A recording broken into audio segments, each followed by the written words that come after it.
Ladies and gentlemen, consider yourself witnesses to history. Many have said that perfectly predicting March Madness is more difficult than winning the lottery, which explains why it has never been done before. No one has ever filled out a perfect bracket, until now.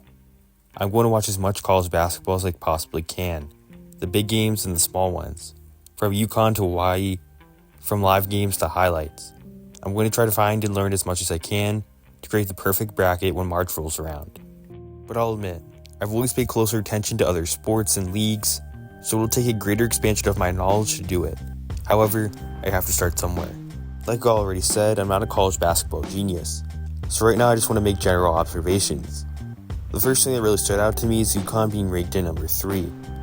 I know they lost talent like Donovan Clingan and Stephon Castle in the draft, but at the same time, the Huskies seem to have a system unique these days in college sports. They're a program that adapts not to the players, but the players adapt to the system. And by keeping Coach Dan Hurley away from Hollywood this offseason, I'm a little surprised to find them ranked somewhat low. According to the CBS article I read, UConn seems to have strong competition at guard, including longtime Husky Hassan Diarra, St. Mary's transfer Aiden Mahaney, and sophomore Solo Ball. Another team that was surprisingly low in my opinion was Duke, ranked number 7.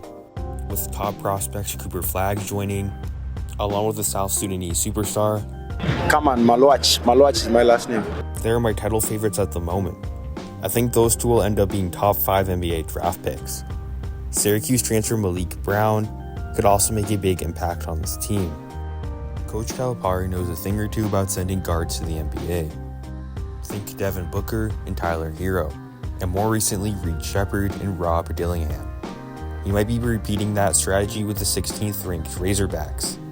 The 3 guards, DJ Wagner, Boogie Fland, and Jonell Nelly Davis, could look to repeat similar success last year for Calipari at Kentucky with Reed Sheppard, Rob Dillingham, and Antonio Reeves.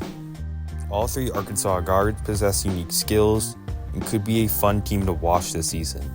For Calipari's former team, the Kentucky Wildcats, they will still be competitive as always, even without their longtime coach. Currently ranked 12th in the country, new head coach Mark Pope, and the Wildcats will face Duke in a massive early season matchup in November. Although they are no strangers to success, the program has found winning in March more difficult in recent years, at least to their standards. Their last Final Four appearance was in 2015, and their last national championship win was in 2012. The only one of Calipari's career with Kentucky. So what about number 1? The Kansas Jayhawks are no stranger to expectations in college basketball, with their 4 national championship wins, and the season is no different. They will start the season as the number 1 team in the country. Kansas is led by Hunter Dickinson and Wisconsin transfer AJ Storr.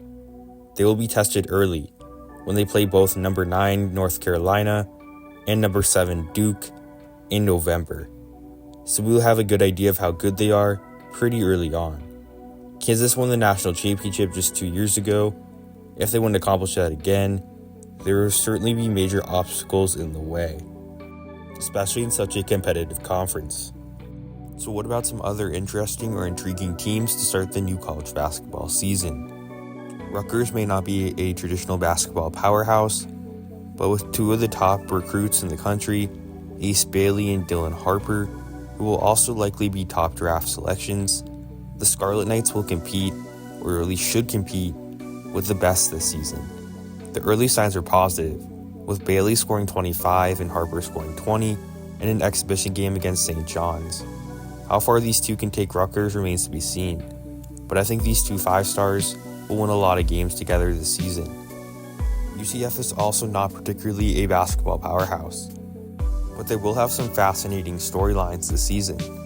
Mikey Williams, the former top recruit, will make a return to the top of college basketball after an unsuccessful try at Memphis. He's not the only player getting a second chance with the Knights. Dior Johnson, another high school basketball star who got into trouble, will be joining him along with Syracuse transfer Benny Williams, who was dismissed from the team. UCF will be an interesting team to watch this season. The AP preseason All-American team should prove to be a good indicator of who the top players to watch out for this season will be. Alabama's Mark Sears and North Carolina's RJ Davis both considered leaving for the NBA, but instead will lead their top 10 teams into the season as preseason All-Americans. Others include Cooper Flagg, the Duke freshman, and Hunter Dickinson of Kansas, Johnny Broome of Auburn, and Caleb Love of Arizona. There you have it. A preview of the season to come.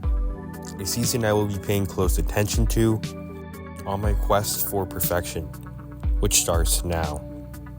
As the season goes on, I hope to make better and better videos on the games, teams, and players. March is still far in the future, so expect lots of learning and new ideas between now and then, when I actually make the perfect bracket. The first one in history, and it starts with this video. As always, thank you for watching. Please like and subscribe.